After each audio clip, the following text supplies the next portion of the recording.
The music production has evolved. It has become like just even the frequency spectrum. When you listen to a really, like I was talking about Dr. Feelgood, if you listen to Dr. Feelgood now, it still holds up, but there's so much more bottom end and low frequencies in music now.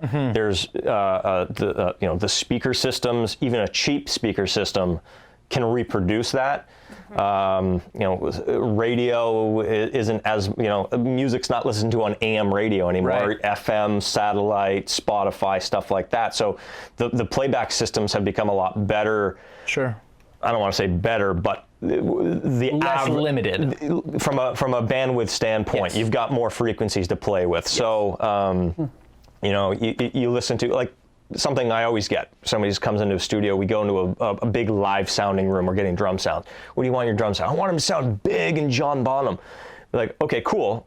I get that, and I'm a big fan of that sound. But if you put that up next to anything, it sounds big because it's live and it's very compressed and has that big sound, but there's not a lot of bottom end in any Led Zeppelin record at all. It just doesn't, it's not there.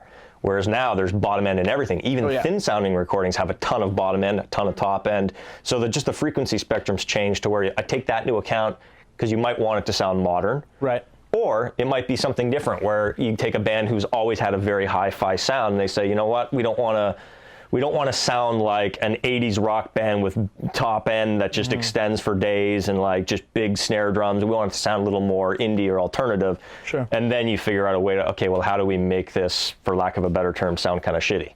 Yeah, well, I can see that. It's good to be aware of what the band or the artist wishes to sound like, especially in a situation like that where they have had multiple sounds and now we're kind of in this like awesome spot where we have so many more frequencies to use, even though we really don't. It's just you can do the whatever limitation you want. of the medium has now expanded. Yeah. So now we're kind of free to do a little bit more, and that includes kind of limiting yourself back to what it used to be. Sometimes, yeah. And I'm very, I take into consideration where, a certain band might fit in the spectrum of what's out there as well.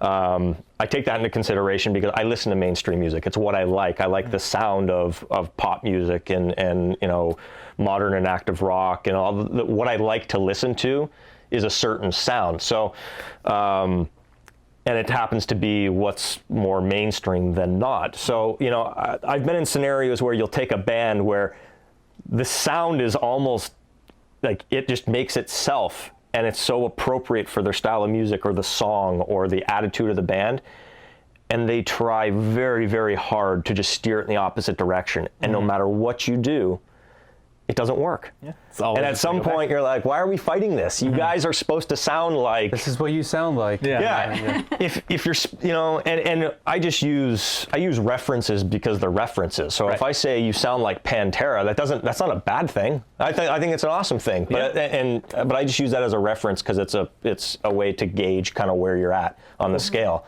You don't sound like Celine Dion. You sound like Pantera.